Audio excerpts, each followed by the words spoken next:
Borderlands 2 in 2019, Anthem in July 2019, and Halo Reach is coming to PC here pretty soon. I also want to talk about Twitch streaming and content creation in terms of my experience over the last year. So without further ado, all those topics today and more on the first episode of the Hey Chat podcast. Thank you so much for tuning in. Let's get into this.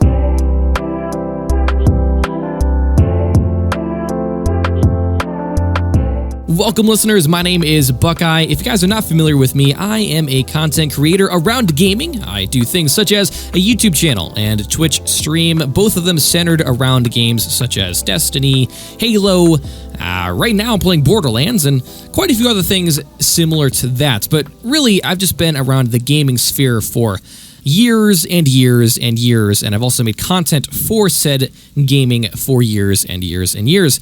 And one thing that I really love doing is podcasts. I've actually got quite a history with doing podcasts. Several years ago, I did my very first ever podcast and went by the name of Behind the Bullets. And that went for, I don't know, several episodes. I think we ended up getting to around 7 or 8 episodes, something like that. It was a really, really great time. Had a whole crazy situation happen with that, so it's no longer a thing anymore. In fact, it's a little upsetting because I can actually no longer even find those episodes anymore. There's a whole crazy story about that. Maybe someday in the future I'll tell all of you. Maybe you're interested. Let me know. Hit me up on Twitter, twitter.com/BuckeyeGG. If you want to hear me talk about that story. I want to tell you right now, it's a bit of a doozy, and you will not be disappointed by me telling you. But today, we're on, like I said, the first episode of the Hey Chat podcast. So, what exactly does that mean? Well, briefly, I just want to let you know, Hey Chat is simply something that I have noticed myself doing a lot recently. As I mentioned, I'm a Twitch streamer, so obviously I talk to the chat all the time. And when I'm streaming, I'm always saying, man, chat, that was crazy, or what's going on, chat? Always talking to chat. And I found myself recently addressing chat outside of my stream. Whether I'm creating a YouTube video or I am outside of gaming entirely doing something completely different, I'm still for some reason mentioning chat, and I'm not entirely sure why that is happening. Because, like I said, it'll be an entirely situation that has nothing to do with gaming or streaming or anything, and I'll still mention chat. I think literally just this past weekend, I was camping and something happened and I was like, let's go chat or something like that. And it just kind of happened and I didn't mean for it to happen. It just kind of did. And so basically, to put it that way, for some reason, it's a thing. I don't know why, but it's a thing. So when I was coming up with ideas for this podcast, I kind of like made a spreadsheet with a bunch of different ideas for names and different directions and stuff like that I could take with the podcast. And I was like, you know what? This could probably work. I had a lot of other really cool ideas as well, but I think at the end, this is probably a very suitable podcast for a number of reasons. One, it's a wide branch. It doesn't really narrow me down to anything specific in terms of a specific game or a specific genre of game. It just kind of, it really doesn't even mean gaming necessarily. So technically speaking, I could talk about anything on here, but this is a gaming podcast. So of course we will keep ourselves down to the gaming spectrum. But it doesn't really put us into anything specific, so I can branch out and do whatever the heck I want. You know what I'm saying? But yeah, but with the Hey Chat, it does kind of have a connotation for Twitch and for streaming. So I think it has a really nice underlining tone for that, if you understand what I'm saying. But I want to let you know that, like I said, I've had a lot of experience with podcasts in the past, and I want to do it again because I think that a podcast could be really, really helpful for the brand, and it's something I really love doing, so it's kind of a no-brainer. I've been wanting to do a podcast again for a long time, so I was like, you know what, let's just go ahead and do this. So here we are. Now, I will say one thing that I am currently trying to do is I'm on the search for a co-host. Obviously, podcasts work much better when you have a co-host or multiple co-hosts, or guests, of course. Podcasts can work as a single individual, as I'm doing right now. I think I'm doing a relatively good job with that, but in the end, podcasts are best with multiple people. So I definitely recognize that, and I'm going to be in the process of looking for a co-host. So if you guys have any ideas out there for somebody who you think should be a co-host on the Hey Chat podcast, let me know. Give me your suggestion. Like I said, hit me up on Twitter and let me know what you're thinking. That's twitter.com/BuckeyeGG. But I think other than that, that's pretty much all the basic information that I need to go over for the podcast. So let's just go ahead and get into some of the topics. Like I mentioned at the very beginning, today I want to talk about a few things specifically. I want to talk about Borderlands 2. I want to talk about Anthem, oddly enough, and I want to talk about Halo Reach on PC, as well as some Twitch and YouTube content creation stuff towards the end. But the first thing I want to talk about is Borderlands 2, specifically because I started playing it for the first time ever yesterday. I know that's crazy. Let me explain why.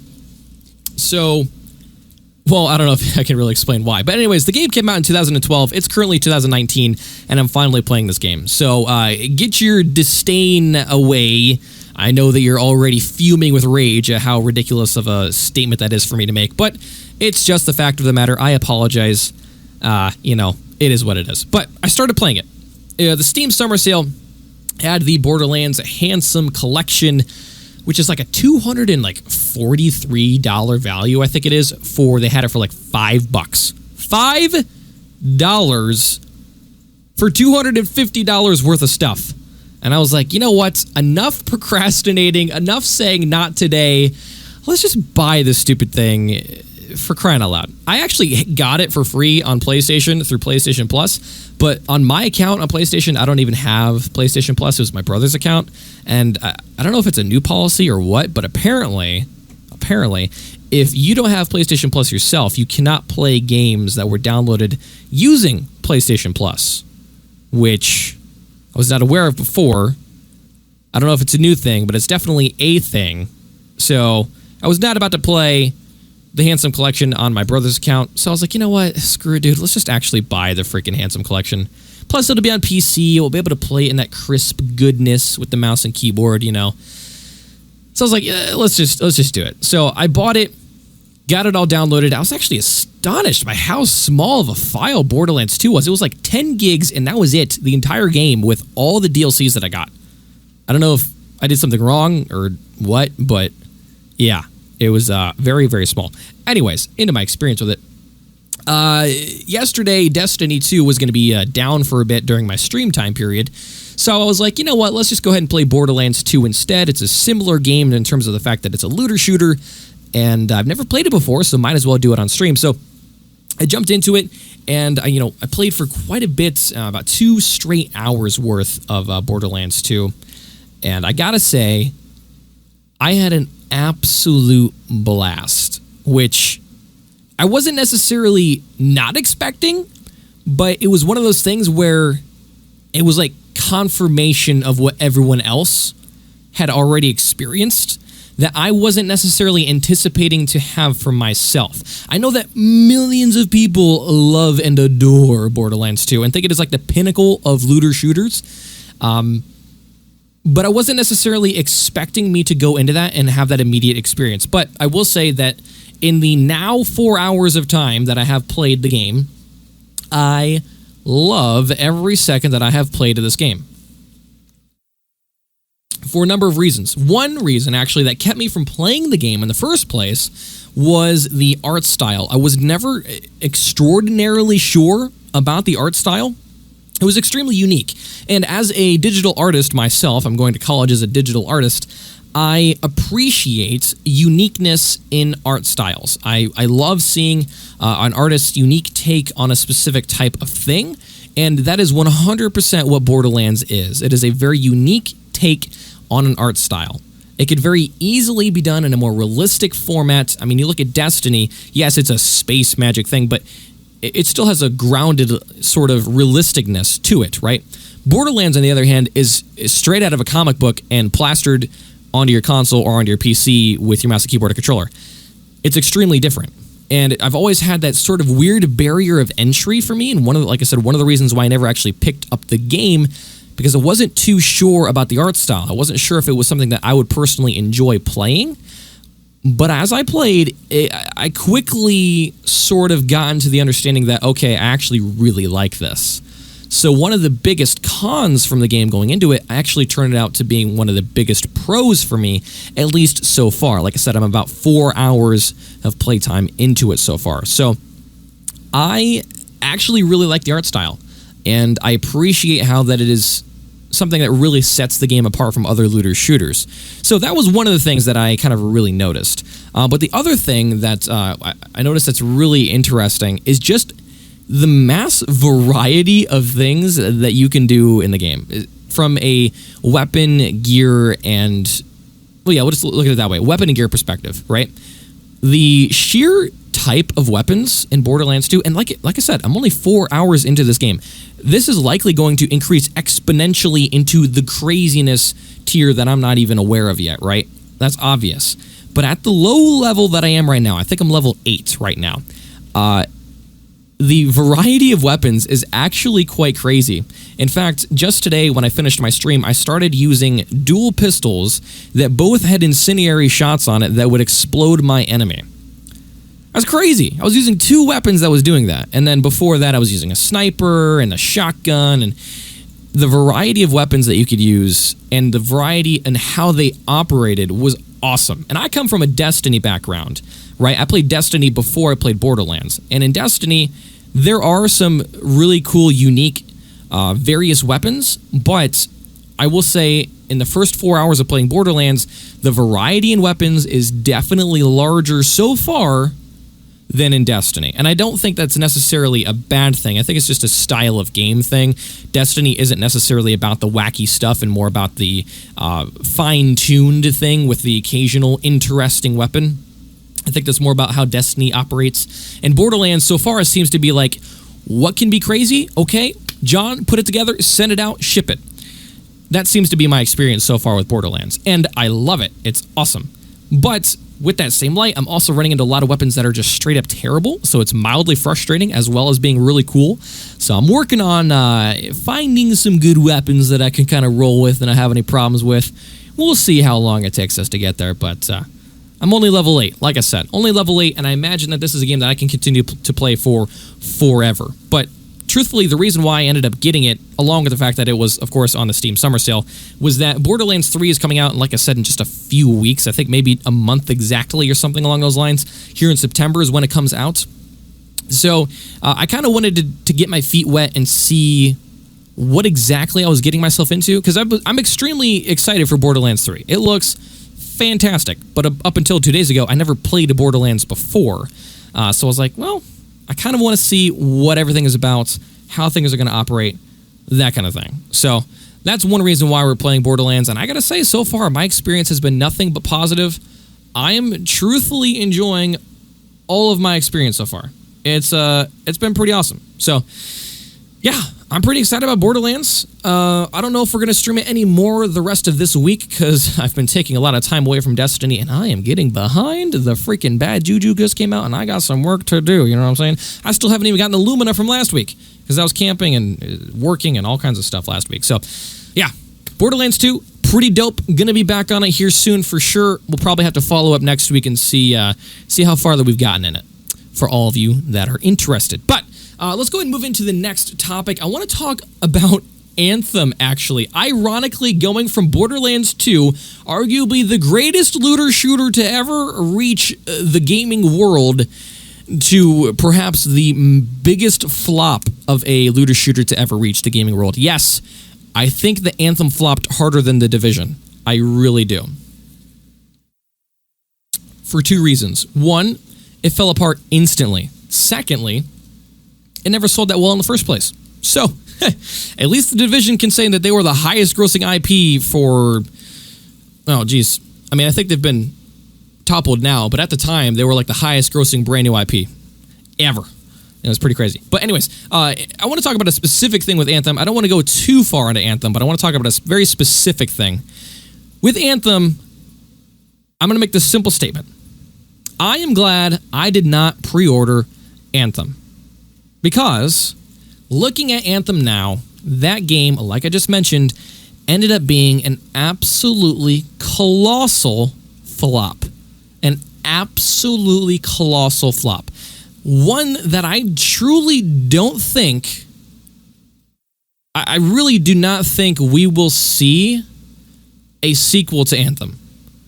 Which, based off of what EA and BioWare were kind of putting into this game, I don't think they were expecting that to be the case. I think that they were expecting this to be their version of Destiny, right? Where it was a chance on a new sort of style, a new IP, and it was going to work, and it was going to continue to go, and it was going to be their game for the next 10 plus years, perhaps longer than 10 years, because I think that's how long Destiny's going to end up going. I think it'll end up going way past that 10-year mark. But Anthem did not work out for them like that, and I'm going to wrap this back up to what I said. I'm glad that I did not pre-order the game.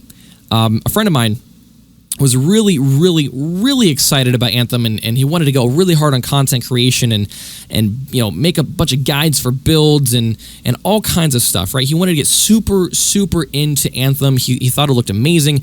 I thought it looked really cool, but I was extraordinarily cautious about the game. I wasn't sure if it was going to be the thing, right? I wanted it to be, but I wasn't sure if it was going to be the thing.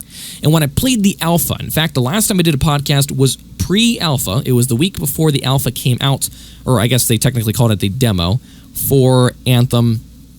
And it was just an absolute mess. The bugs, the fact that it didn't work properly on PC, the fact that the content there was just weird, and it just wasn't good. I enjoyed my time in the demo, but I barely played it. And that was the problem. I played it for a very limited amount of time. I liked it the little bit I played, but I did not play it long enough to get an actual bearing on what I was experiencing. And as such, when I saw from other people and the people that actually got a lot farther than I did, it confirmed my idea at the time, at least, that it was not a good idea to pre-order the game. I would wait until it came out, wait for reviews, wait for people like SkillUp to release their reviews for the game and their thoughts, and then I would make my own determined decision based off of what I had witnessed and experienced myself. And I can safely say up to this day, I have not purchased Anthem. I purchased the $5 version of Origin Premier or Origin Access, which I think gives you a little bit of time on demos and stuff like that. Anyways, point is, I bought that for the demo, and I've not purchased the game, and I have not had an Origin Access subscription since then. Because what I have seen of the game is that it was not worth any money at all. There are free-to-play games out there that are worth more money and worth more time investment than that. Namely, Warframe, which apparently just announced their newest expansion, which I still need to look into. That's another game that I need to play. I just don't have the time to play, and it's upsetting. Oh, it's upsetting. But the point is Anthem, they've already canceled most of their roadmap. They just released the Cataclysms, I think. I could be wrong, but I think they just released the Cataclysms, and they're not even what people were expecting and what they were kind of alluding to, and it's just a big mess. Now, perhaps this will be one of those games where in a year or a year and a half, 2 years, we'll come back and it'll just be the greatest game because they put so much time into it.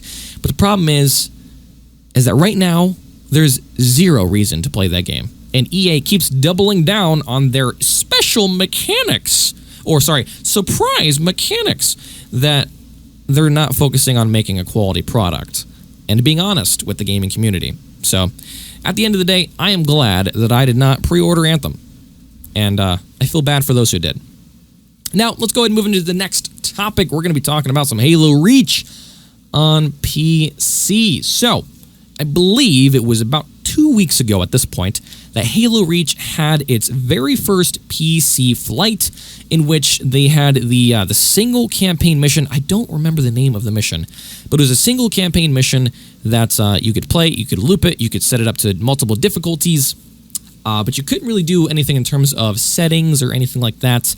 But what I want to talk about this, what I saw of the flight footage, because some select streamers got access, not because they were streamers, but because they were part of the 1,000 people that were taken from the Halo Insider program. So those of you out there who are just absolutely butthurt that you didn't get in, but some streamer did, guess what? Get in line. I'm a streamer. I didn't get in. Is there a problem? No. I know how math works. Anyways, the footage that I saw made Halo Reach look phenomenal. Now, I'm going to be completely transparent here.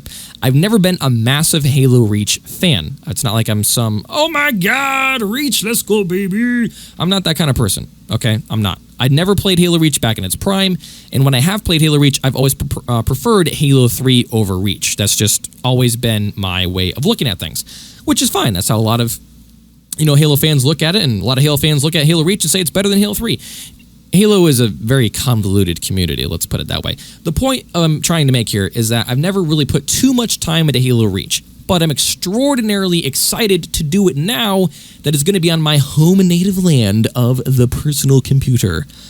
I'm extremely excited to play this game on PC, because back when Halo Online was a thing, the El Dorado 0.6 mod from last April of 2018, Halo ran beautifully on PC, and it felt like it was supposed to be there, and I loved every second that I got to spend on it. It was absolutely phenomenal. So I'm extremely excited to see what a built from the ground up from the AAA developer Halo on PC can be. Obviously, it's not just 343. I believe they've got one or two other studios helping them out. I think it might be one other studio helping them put this together to go on PC. But yeah, the footage looked amazing. It looked crisp. It looked clear. The 60 FPS looked amazing, and I'm super excited to see if they can get that FPS unlocked. I can't play it any farther past 60 FPS because of my display. It's only a 60 hertz display, so if I play it any farther past 60 hertz, it just starts looking terrible. Oh my god, it looks absolutely awful. But the point is for a lot of other people, more than 60 frames is a preferred option. Upwards of like 144 hertz is pretty nice, you know what I'm saying? But it looked amazing. And what I'm extremely excited for is the next flight, because when they released their blog post regarding said flight, they mentioned that the next flight should hopefully be tailored entirely around Firefight. Now that is what I am extremely excited for. I'm excited for the multiplayer. Obviously, I want to play it's not new, but I want to have a new Halo experience, which this would be a new Halo experience on PC, right? I want to have that on multiplayer. I'm going to play that a ton. It's going to be a big focus for me. But Firefight is something that I never spent too much time in the limited amount of time I had in Reach in the first place. I played a little bit, and I thought it was cool, but at the time, when I was younger, I didn't really understand what was going on. I didn't know the point. I was always a multiplayer guy. I didn't really get what was happening, so I never really played Firefight too much. Now that I'm older and I've played more games, and I've put probably 2,000 hours now into Destiny as a whole, I know what Firefight kind of is, and Firefight resembles the way that Destiny's PvE works quite a bit. And as such, I'm extremely excited to try this and really actually try it. You know what I'm saying? Like, not just, oh yeah, I'm going to try it. I want to actually try at it. I want to really focus up and make it something that I'm going to enjoy a lot. So I'm super stoked for Firefight and getting to sink my teeth in it. I know I'm literally 9 years late. I know, obviously, this game came out in 2010. I'm aware. There's some sort of weird theme going on with this podcast where I'm just talking about old games. I don't understand. But the point is that I'm super, super excited to sink my teeth into Firefight and see if I can take my Destiny skills and throw it into some Halo. You know what I'm saying? I'm pretty excited for it. The last topic that we're going to be talking about is Twitch streaming and content creation. I mentioned this briefly at the beginning of the podcast, kind of mentioning that I have a bit of a history with said things, but I kind of want to just go over a little bit. I'm not going to go super in detail, but a little bit about where I'm at this year in terms of Twitch streaming and content creation, and kind of why this podcast is a thing, and yada, yada, yada. So essentially, I started streaming again on a consistent basis back in January of 2019. So it was like mid-January is when I started streaming consistently again on a schedule, actually trying with new graphics and all kinds of stuff. I did that, really worked well. We hit affiliate, and then my college semester began, and what I thought I was capable of doing was no longer a thing that I was capable of doing, unfortunately. So the consistentness of my streams basically died midway through February. So from basically mid-February to May, I did not stream consistently at all. In fact, the entire month of April, I did not stream a single time.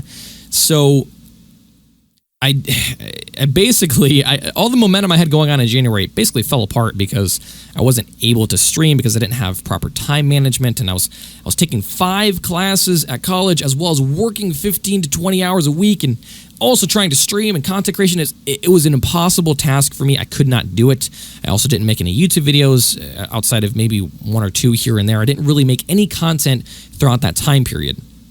But I've been making content since 2012, so it's not like I'm an alien to this sphere. It's just one of those things where consistency has always been my problem. And if you know me, for those of you who know me and are with me for a long time, you know that that's always been my thing. It's just consistency has always been a problem. But this year, I really do believe I've done a much better job of that in terms of being consistent. Because I'll point this out, we actually have just now, I think, completed our first month of consistently streaming, which is actually kind of crazy. So June 2nd, I think it was, June 2nd, I think it was June 2nd, was the first official day of my quote-unquote return to Twitch streaming in terms of a consistent schedule. I streamed a bit in May after I finished my college semester, but it wasn't like on a schedule or anything like that. It was kind of like when I could. I was kind of trying to get my bearings again and trying to figure everything out.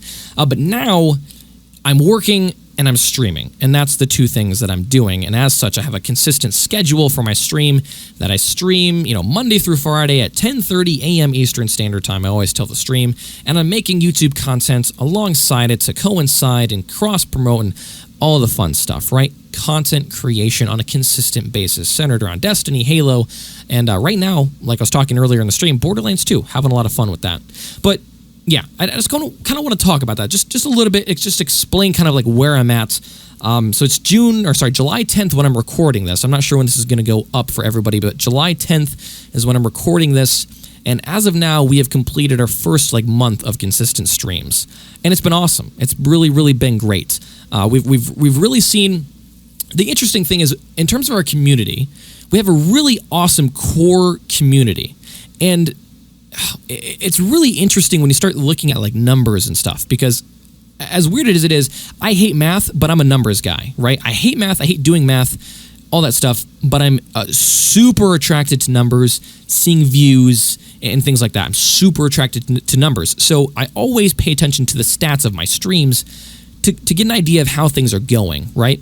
And when I look at my average viewer counts, on average, we're somewhere in the 4 to 5 viewer range, on average.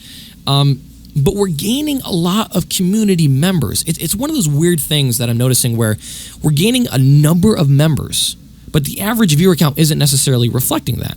But it's not a bad thing, because we're getting a lot of really core, beautiful, wonderful people, and they stop in and say hello, take a second out of their day to come stop by and say, hey, what's up? Hope you have a great stream. And I love that. So it's really been awesome, actually, to experience this part of Twitch, just with growing a community. And that's honestly the most fun part of streaming for me, is just talking, interacting, and growing a community. I mean, that's literally why, like I said, this podcast is called the Hey Chat Podcast, because I love talking to chat all the time. So that's kind of where we are with Twitch streaming and content creation.